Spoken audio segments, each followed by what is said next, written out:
Chérie, Ouais. comment ça se passe une ligature des trompes en fait? Tu veux que je te montre? Ouais. Eh ben, allez, on y va. Je t'emmène au bloc. Il y a l'anesthésiste qui m'attend. Ça va, Benoît? Bon, c'est à cette heure-là que t'arrives? Ça Je fait suis une désolé, demi-heure que je t'attends. Je suis désolé. Allez, Je suis la désolé. patiente dort. En vrai, c'est plus souvent comme ça. C'est plus souvent l'anesthésiste qu'attend le chirurgien, j'avoue. Donc là, tu vas avoir une salpingectomie vénote. C'est une technique particulière de ligature des trompes. L'intérêt, c'est qu'on passe par voie naturelle. Il n'y a pas de cicatrice visible. C'est de la cystoscopie avec un petit peu de gaz, une caméra, des instruments. Mais au lieu de passer par les petites incisions du ventre, comme sur une cystoscopie classique, là, je passe par une petite incision de 2 cm au fond du vagin. Donc il y a quand même une cicatrice, mais personne ne la voit. Je présente l'équipe du jour. Feta, qu'on ne présente plus, mon aide opératoire.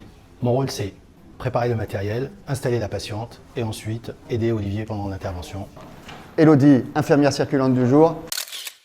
Anne-Charlotte, l'anesthésiste en chef de la salle numéro 20. On est bien, on y va. Pourquoi c'est bien de retirer les 2 trompes? On est sur l'efficacité du geste, pas de risque de grossesse extra-utérine et en plus, ça diminue un petit peu le risque de cancer de l'ovaire. Pour cette opération, on n'a pas besoin de beaucoup de matériel. Quelques pinces, des ciseaux, un fil. Et ça, c'est le dispositif Vénote qui va me permettre d'opérer à travers cette plateforme sans avoir à passer par le ventre de la dame. Incision.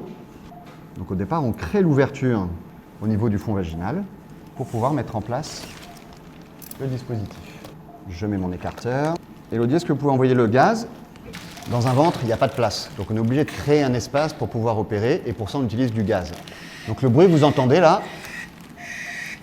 c'est le gaz. Donc là on est bien installé. Derrière l'utérus, on voit les ovaires à droite et à gauche. Et derrière les ovaires, des petits tuyaux roses, c'est les trompes. Tac. Donc cette dame, bien évidemment, elle n'avait plus envie d'enfant.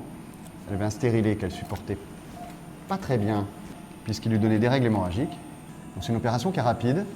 L'intervention dure 15 minutes. Alors 15 minutes, c'est le geste chirurgical. Mais avant, il se passe plein de choses. Et après, il se passe plein de choses. Elodie, on peut rallumer la lumière. Bien sûr, on retire le dispositif et on n'oublie pas de sortir les trompes. Et les trompes, on va les envoyer au laboratoire pour être analysées. En chirurgie, dès qu'on retire quelque chose, un organe ou un morceau d'organe, il faut l'analyser. Très important, en fin d'intervention, vider le gaz. Si on laisse du gaz dans le ventre, la patiente aura mal au niveau des côtes et des épaules. Et maintenant, fermeture, en utilisant bien sûr un fil résorbable, parce que c'est un endroit où on ne pourra pas retirer les fils.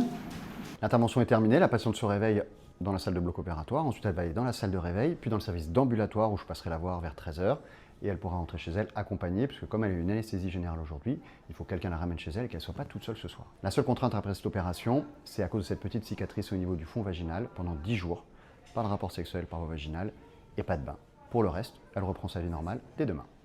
Maintenant, je vais opérer ma prochaine patiente. À bientôt au bloc opératoire.